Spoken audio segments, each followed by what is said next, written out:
Today I'm going to show you how to set up a couple of different experiments to explore the relationship between force, mass, and acceleration of objects, otherwise known as Newton's second law.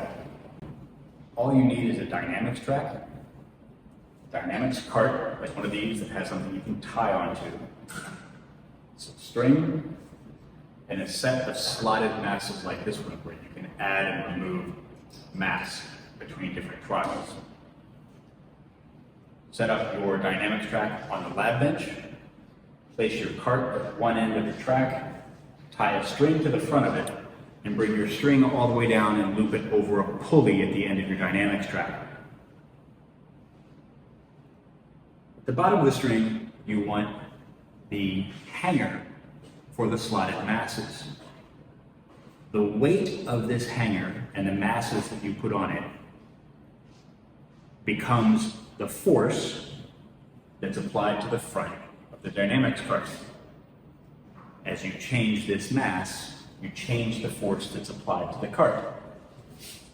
So in the first part of this experiment, you run some trials with no mass on the hanger.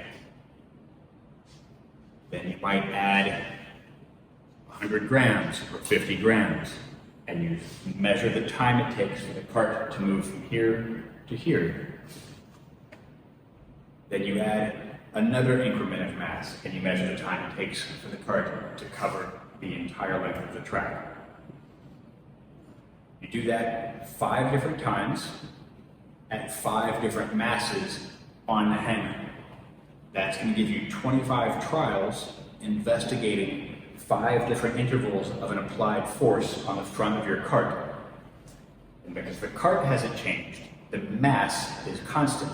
So what you're looking at is the relationship between the applied force and the acceleration of the cart. Once you've done that, you can go on to the second part of the arrangement, where you use the same setup. The cart on the track with the string and a hanging mass. The difference is, this time, you don't change the hanging mass. What you change is the mass of the cart. And you do that by adding some of these slotted masses to the cart.